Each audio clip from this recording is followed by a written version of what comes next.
My name is Mark Idriel Season, General Manager of Dome Garden Hydroponics dito sa Birak, Itogan, Benguet. Part siya ng Cordillera Administrative Region. Dome Garden is established year 2021, although yung greenhouse namin is ginawa na year 2003 pa. Tapos year 2021 kami nag-convert ng hydroponic farming. So, ang topic ngayon is, what is hydroponics? So, hydroponics is a technology na matagal na actually, way back to early 2000s pa. Hydroponics is a technology kung saan yung halaman pinapatubo natin sa tubig instead of sa soil. Yung mga fertilizer, pinapadaan na natin siya directly sa water. Tapos meron tayong mga systems na kung saan doon din natin linalagay yung mga halaman. So, ano nga ba ang advantages ng hydroponics compared sa mga traditional farming methods? So first, dahil nga sa tubig natin linalagay yung fertilizer, na susukat natin yung eksaktong pinapakain din natin na fertilizer sa mga halaman. Walang nasasayang na fertilizer, at saka na ma-maximize din yung tubig. Kasi sa hydroponic farming, circulating lang yung water, nakakasave tayo up to 90% ng tubig. Second, yung labor. Yung labor kasi ng hydroponic farming, once na nailagay na natin sa ating system, hahayaan na lang natin siya doon hanggang ma-harvest. Lalo na kapag naka-fully automated yung system, hydroponic system natin, wala na tayong gagawin masyado kapag nasimulan na nating magtanim. After ng seedling, tapos na ipunta sa system, mag-aantay na lang tayo. So yun, less labor siya. Ang estimate namin is sa bawat 200 square meters or around 150 square meters ng greenhouse, kayang i-maintain yun ng isang tao. Tapos third, minimal yung mga pesticides na gagamitin. Unlike kasi sa open area na nakaka-attract ng iba't ibang klase ng mga peste, sa hydroponic farming, kailangan kasi naka-greenhouse, which is nalilimit yung mga pest na pwedeng pumasok. Although, hindi siya possible na totally zero, kasi meron at merong kahit gaano ka-secure ang greenhouse, kahit yung mga advanced at malalaking mga hydroponic farms, gumagamit sila ng pesticide. Ayun, ang isa din is yung 1 square meter ng ang soil traditional farming compared sa 1 square meter ng hydroponic farming. Kapag nagtanim ka ng sa isa 1 square meter sa traditional farming, ang kasya na lettuce siguro doon, for example lettuce, ang kasya na itatanim siguro 1 hanggang 3. Sa hydroponic farming, depende sa system yon. For example, NFT system, ang pwedeng may tanim is around 8. Kapag sa aeroponics naman, around 60. Ganun siya kalayo. So, na-maximize natin yung land area. Tapos, pang-apat na advantage is, ito talaga yung designed for urban areas. Urban areas meaning yung mga wala ng mga malalawak na taniman. For example, Baguio City. Pwede kasi ang hydroponic farming, yung greenhouse, i-install siya sa mga rooftop ng buildings. So, napapakinabangan pa natin yung mga area na hindi nagagamit or hindi na napapansin sa urban areas, which is sa Baguio City, napakadami mga rooftop na pwedeng lagyan. Sa next na advantage naman is yung growth ng, for example, leafy. Yung growth ng lettuce compared sa soilless, mas mabilis. For example, sa amin, ang harvest namin every 30 days kapag maayos yung seedling management namin. Consistent yan na every 30 days. Kapag sa traditional farming kasi, umaabot ng around 45 days sa parehas na laki. Dahil nga precise yung fertilizer na pinapakain natin, talagang nasusukat siya lagi hanggang sa pH. Yung growth ng mga halaman, malayong mas mabilis tsaka mas malaki. Doon naman tayo sa disadvantages naman ng hydroponic farming. Kung napakadaming advantages ng hydroponic farming, bakit parang konti pa lang ang merong mga or gumagawa nito? Una siguro sa challenge nito is mahal ang initial setup cost. Yun talaga yung pinaka-challenge ng hydroponic farming kasi nga gumagamit na tayo ng advanced technologies ng agriculture. Mahal talaga siya i-set up sa una kasi kapag magpo-put up tayo ng greenhouse, ang average cost is around 4,000 to 10,000 per square meter. Depende sa kung gaano ka-advance yung system na i-implement natin. Pangalawa naman na disadvantage niya is kailangan, lalo na sa mga advanced na setup, medyo kailangan nating maging techie. Lalo na sa pag-manage ng, for example, merong mga auto dosing system yung mga greenhouse natin.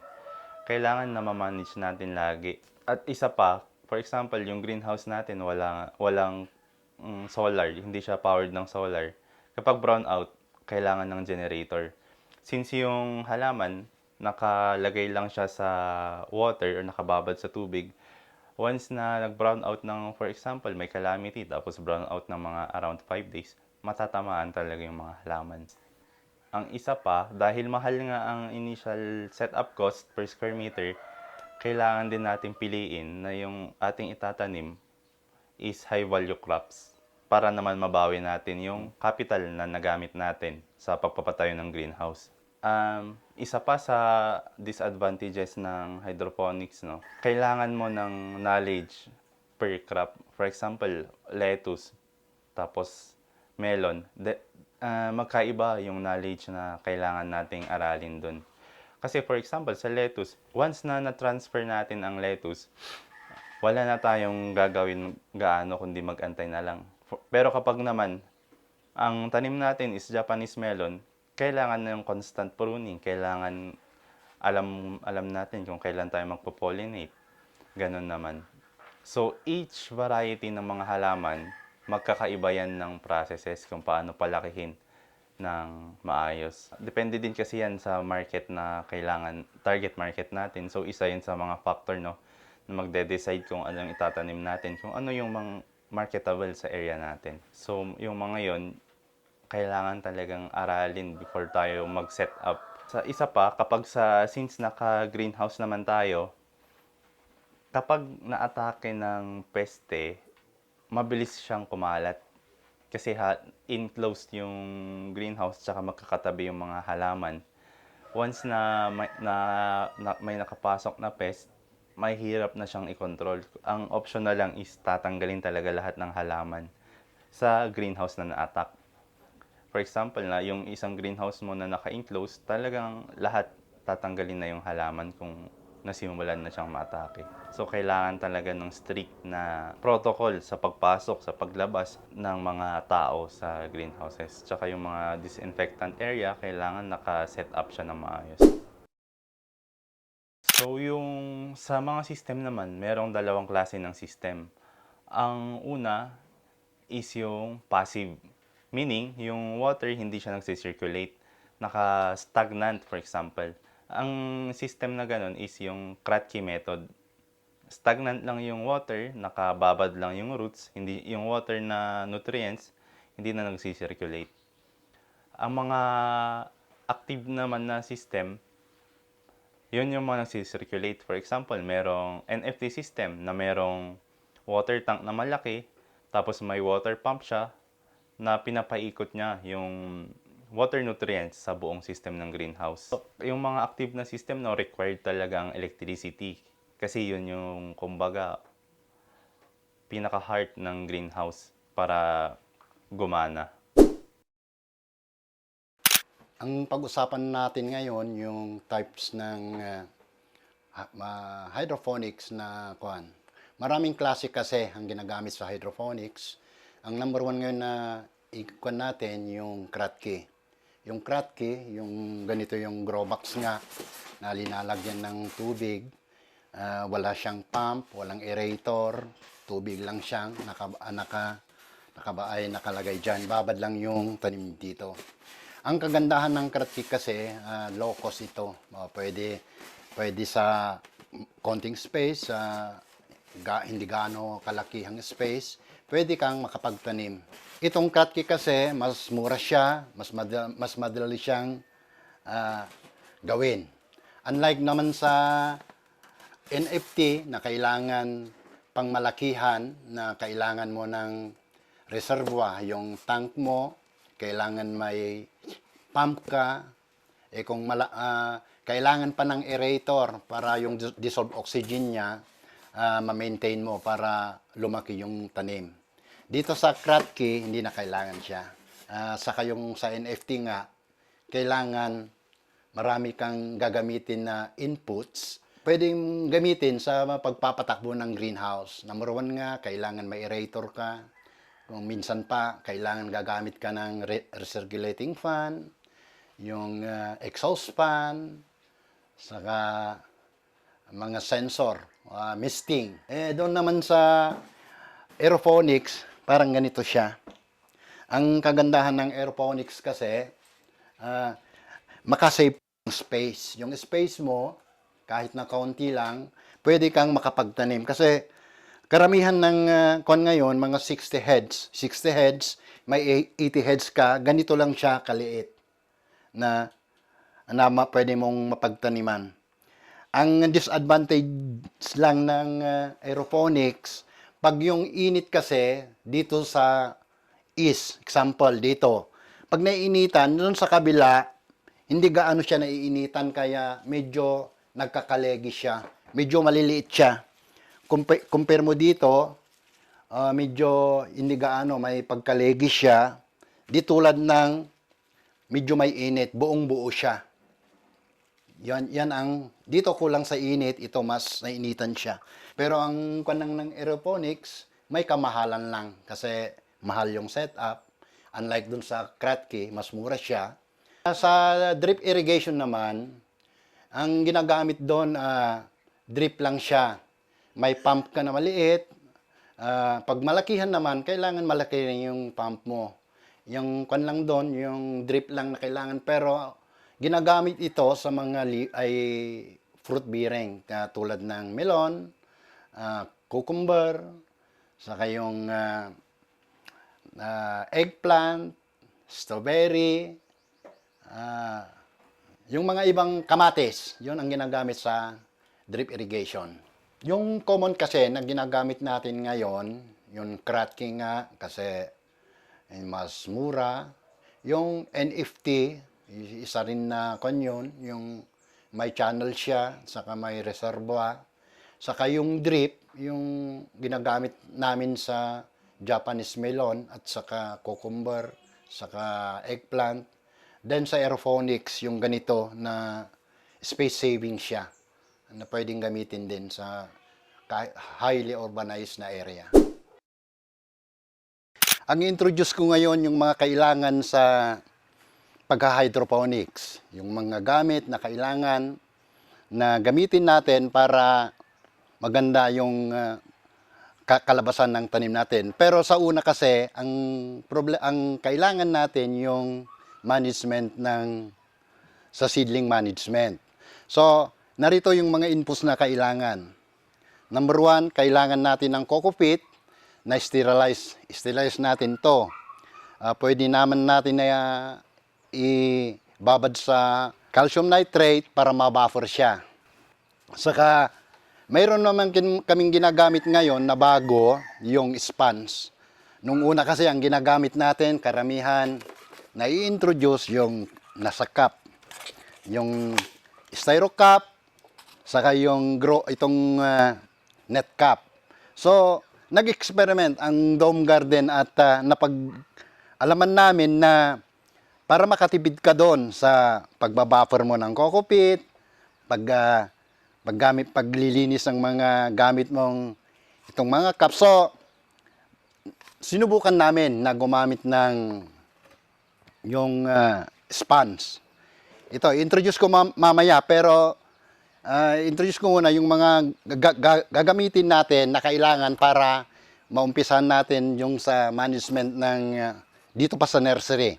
Kasi sa nursery, para maganda yung tubo ng tanim mo, kailangan na dito mo na umpisan para maganda yung paglaki. Kailangan ma-maintain mo yung kalinisan, yung mga gamit mo. Sa seeds nga lang, kailangan na bago, kailangan hindi expired para yung germination rate niya, makukuha mo yung tama. Ipili ka ng magandang seeds, kung anong mga varieties na maganda sa lugar ninyo. Kasi hindi naman pare-parehas yung klima natin dito sa amin, medyo mas malamig kontra doon sa lowland. May ginagamit din kaming foam at saka yung rock wool. May ginagamit din kaming rock wool na pwedeng gamitin natin sa pagtatanim. Kung titignan nyo yung mga tanim namin ngayon, itong mga naka-seedling tray, ang ginamit namin dito, coco peat. Pero yung iba dito, direct na. Kung titignan nyo kasi, ganito eh. Hindi na kami maglalagay ng coco peat. Ida-direct na namin dito na ganito siya. Direct from the seedling tray, lalagay lang namin doon. Direct na ilalagay doon sa kratky. May ginagamit din kaming mga seedling tray, yung malalaki, pang mga fruit bearing, yung mga 200 na seedling tray. Mas maganda kasi ito, pag linagyan mo kasi ng coco peat yan, konti lang yung coco peat na ilalagay mo, mamamaximize mo lahat na marami kang itatanim na seeds sa isang tray. Kontra dito sa 105 na butas. Dito sa sowing natin, gagamit tayo ngayon ng foam. Ito yung foam at saka rock wool. I-demo ko kung paano kayo magtatanim dito sa rock wool at saka sa foam. Kailangan may maganda kayong seeds, may nabibili sa agricultural supply, pero piliin nyo yung maganda. Sample, ganito yung kwan namin. Tignan nyo yung expiration date niya para masigurado niya yung germination rate niya, sigurado. So ngayon, tataniman natin ngayon to. Ito yung mga seeds, pelletized to, galing ng Rixwan. So ngayon, ito yung kwan natin, yung pagtataniman natin na foam at saka rock wool. Lagyan nyo lang ng isang butas, isang seeds. O dito sa rock wool, lagyan nyo ng tig-isa rin. Then pagkatapos yung nalagyan lahat, example nalagyan lahat yan, kailangan i-sprayhan nyo ng tubig. Pag natanim nyo lahat, spray ng tubig yan.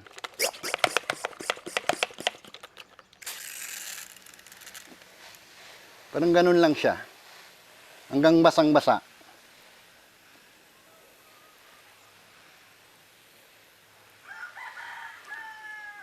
Within 2 to 3 days, magka-crack na yan, lalabas na yung unang dahon. Pero pag katapos nyo yung na-sprayhan na ganyan, kailangan takpan nyo.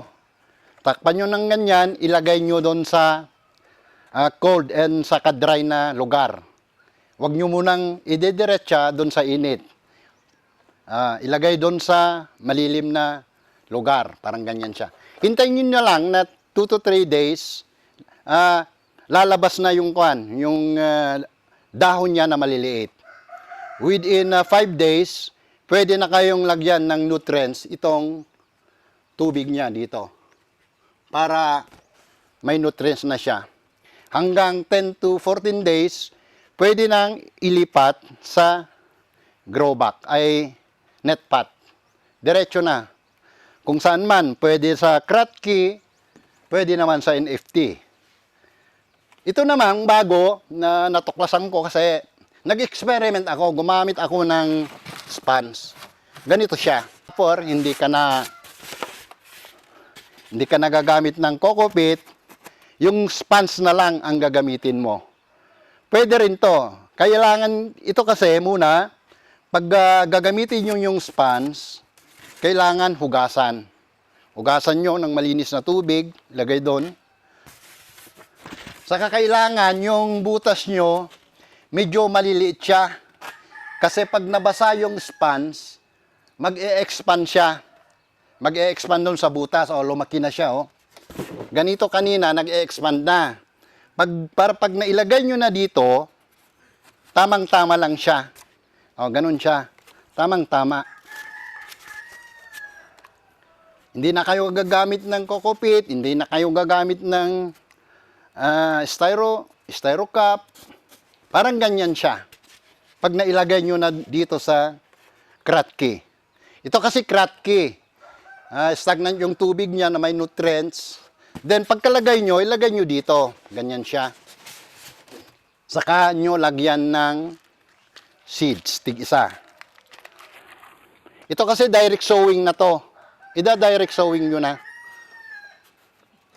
Ganyan siya.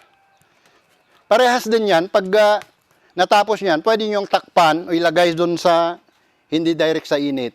Parehas natutubo yan. Pag 5 days na, pwede nyo lagyan ng nutrients, yung tubig dito.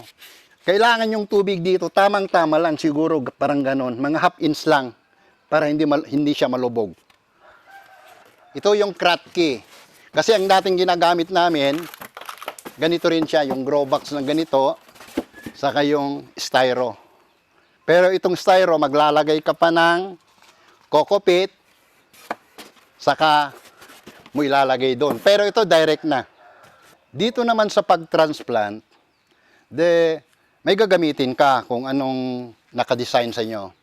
May kokopit ka, ay may styro cup, may net pot ka, may net cup na maliit. Pero kung sa akin lang, nasubukan ko na lahat kasi. Sa Baguio City, hindi na kami gumagamit ng styro kasi bawal doon. Wala kang mapagbilhan ng styro cup. Kaya ang ginamit namin ngayon, yung net cup na ganito, yung plastic siya.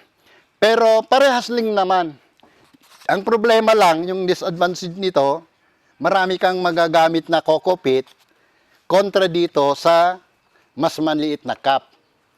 Sinubukan namin itong size na to. Parehas naman. Nag-experiment din kami. Gumamit kami pa ng mas maliit na ganito hanggang dito sa mas maliit. Na-observe namin na pare-parehas naman yung growth niya.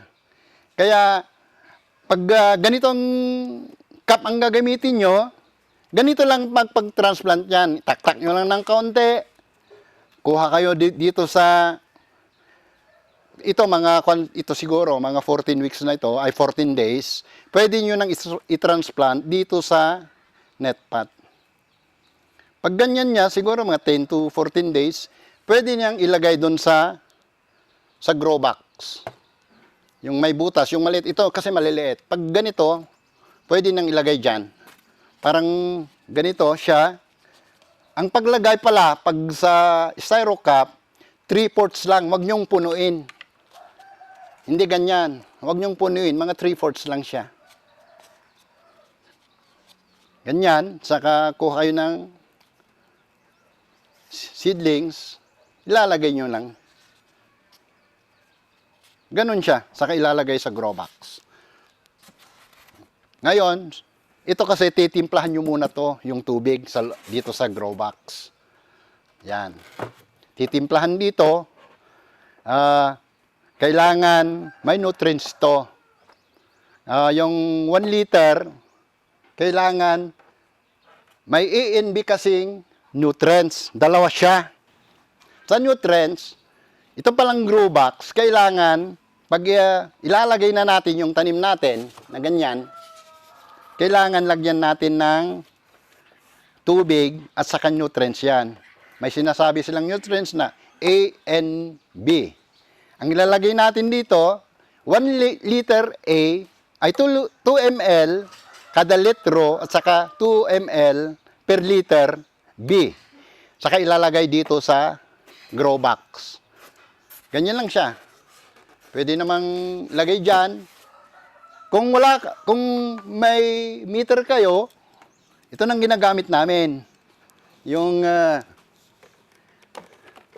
pH meter at saka yung EC meter. Pag kabisado nyo na, alam nyo na, yung pagkuhan, kailangan itetest nyo rin yung tubig. Itetest yung tubig, i-measure nyo yung pH niya, at saka yung electrical conductivity. Yung pH, kailangan 5.5 to 6.5. Yung sa easy naman, pag leafy, yung mga pechay, mga lettuces, kailangan 0.8 to 1.2 yung electrical conductivity niya. Sa pagtatanim, ano yung mga kailangan para lumaki yung tanim natin? Number one dyan, kailangan sunlight. Kailangan may init siya, yung photosynthesis na kailangan ng tanim natin para lumaki siya. Number two, kailangan may tubig. Kasi number one na kailangan ng tanim din, yung tubig, yung carbon dioxide, yung oxygen, at saka glucose. Pero ang main na ginagamit natin sa hydroponics nga, dun sa tubig natin, kailangan may nutrients siya. Kaya pag tinatanong siya, anong nutrients ang gagamitin natin? Sa hydroponics, pag bumibili kayo nun sa mga agricultural supply, may nutrients na nabibili na A. Maraming brand dyan na pwedeng mong bibilhin. May Yamasaki, Nutrihydro, Senor, pero andon yung mga raw material sa agricultural supply. Number one, kasi dalawa sila. Ang ginagamit natin yung A at saka B. Pero anong content ng A na kailangan na timplahin natin? Sa A kasi, ang ginagamit natin ngayon na nabibili sa agricultural supply, itong calcium nitrate. Calcium nitrate siya. Ito, kaya pag bibili kayo, ganito siya, granular. At pag titimpla kayo, andito naman siya na calcium nitrate, sa isang litrong ititimpla mo, kailangan mo ng 400 grams liter sa isang litro na calcium nitrate. Ito yung A. Pag natimpla mo na siya, ganito yung kinakalabasan. Sa B naman, ang ginagamit na dito, yung magnesium sulfate, 180 grams per liter, at saka yung commercial farm formula. Ito, binibili ko na ito kasi may micronutrients na siya. Imimix mo lang tong dalawa, ang kinakalabasan, yung B, ganito siya. Saka, kasi yung nutrients ang kailangan ng tanim natin nga, pag itetes mo doon sa meter natin, from 0.8 to 1.2. May combination na ito. Pag itetes natin to, may EC meter siya at saka may pH meter. Itong isa naman, ito lang yung electrical conductivity niya, yung mini-measure lang ng isang ito, yung pH lang. Pero ito combination na. Pwedeng ganito yung magamit. Number one kasi sa tanim, kailangan yung pH meter niya. Alam natin kung alkaline o acidic siya. Kaya may range nga siya na 5.5 to 6.5. Doon ang i-measure natin mamaya, i-demo natin kung paano nyo makuha para ang tanim kasi hindi nag-a-uptake ng nutrients kung mataas o mababa yung pH level niya. Kung nasa range siya, maganda yung roots niya, yung mga leaf niya, magandang kwan. Doon pala sa uptake ng nutrients ng mga flowering, kailangan mas mataas yung EC niya. Mostly, ang ginagamit dyan hanggang 2 electrical conductivity hanggang 2.5. Kasi kanya-kanyang kanyan yung uptake niya kasi iba sa leafy, iba sa fruit bearing, yung may nung tawag na yung may flowering siya. Sa mga leafy at saka flowering, iba-ibang yung root uptake niya. Kaya sa leafy, tulad ng lettuces, mga pechay, mas mababa siya from 0.8 to 1.2. Doon naman sa flowering, sa mga kamatis, bell pepper, melon, mas mataas siya from 2 to 2.5 yung nutrients na. Kaya hindi pare-parehas. Baka kung titimplahan nyo yung mga tanim nyo, iba-ibang ratio yan. Doon nga pala sa nutrients na kailangan ng tanim natin, may sinasabi silang NPK. Nitrogen, phosphorus, at saka potassium. At noon naman sa micro, mga elements na may copper, may manganese, at saka iba. Mga 18 na micronutrients lahat ang mga yon. Yon ang kailangan ng tanim natin na kailangan nasa formula ng mga fertilizer natin. Sa deciding naman kung anong system ang gagamitin natin, nakadepende yan sa una sa knowledge natin kung tayo ba ay beginner. Pangalawa, kung ano yung goal natin, kung full production ba or family consumption. Tapos third, kung anong halaman yung itatanim natin. So, kapag tayo ay beginner pa lang, ang marerecommend namin is yung Kratky method, which is yung nakabox na pinaka-basic na type of hydroponics. Madali kasi siyang ma-maintain. Madali lang din siyang simulan. Tsaka yung mga materials na kailangan, mura lang din. So, yun yung marerecommend namin kapag tayo ay beginner pa lang. At least doon kasi mapapag-aralan agad natin kung paano magtimpla ng nutrient solution for hydroponics. Pangalawa naman, if yung gusto natin is leafy production tapos medyo malawak yung area natin, around 100 to 200 square meters, yung NFT system. Una kasi, kapag sa large scale, tapos yung budget natin medyo nagtitipid pa, NFT system yung next na system na mas mura compared sa ibang mga system na meron tayo.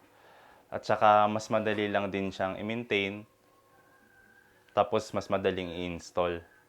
Although ang disadvantages naman nun ng NFT system, limited yung crops na pwedeng itanim. Limited lang tayo sa leafy. Next naman, if hindi natin problema ang budget, hindi natin problema ang land area, tapos ang target natin is full production ng varieties naman ng crops kahit na ano, aeroponic system ang pinakamaganda talaga. Although siya yung pinakamahal. Sa aeroponics kasi, pwedeng leafy, pwedeng fruit bearing yung itanim. Ang challenge lang talaga sa aeroponic system, napakamahal lang setup niya. Kasi nga individual towers, yes, individual yung towers. Ang main difference kasi ng aeroponics tsaka yung NFT system is yung price lang naman tsaka yung pwedeng itanim. Kapag, for example kasi, may magpapagawa ng 500 square meters, malayong mas mura yung 500 square meters na NFT system compared sa 500 square meters na tower system. Nagsisimula naman tayo tapos hindi tayo interested sa leafy, pwede naman yung unang system na gamitin natin is yung drip irrigation system, which is designed specifically for yung mga fruit-bearing na mga halaman. For example, Japanese melon, cucumber, mga ganun. Drip yung gagamitin natin na system. Kapag hindi tayo interested sa mga leafy vegetables. So, ang isa pang deciding factor na kailangan nating i-consider is kung indoor or outdoor yung system na gagamitin. Outdoor meaning yung pinaka placement ng greenhouse is required ng sunlight. Indoor naman, if we plan na magpuput up ng mga halaman or hydroponic system inside a building, yun ang magde-decide tayo kung una, meron ba tayong capital, tsaka meron ba tayong land area if plan natin na mag-outdoor. Indoor naman, if meron na siguro tayong mga sariling building na may spaces na hindi nagagamit, pwede natin gamitin na i-convert into hydroponic farming. Kasi pwede pong mag-put up ng hydroponic farms kahit walang sunlight, although gagamit tayo ng LED. Ang difference naman nun is kapag outdoor, hindi na natin kailangan ng LED kasi nakarely na tayo sa sunlight. Magiging mas mahal yung electric bill ng indoor compared sa outdoors. Although depende kasi yan kung may space tayo sa labas or may space tayo sa loob. Pero for example, wala nga tayong space sa labas ng area natin pero meron tayong space sa loob ng bahay na pwedeng lagyan, pwede tayong mag-put up pa rin ng hydroponic farm. At saka ang isa pang i-consider yung budget kasi laging mas mahal ang indoor compared sa outdoor hydroponics. Dahil sa LED alone tsaka yung monthly na kailangan ng electricity ng mga ilaw compared sa outdoors.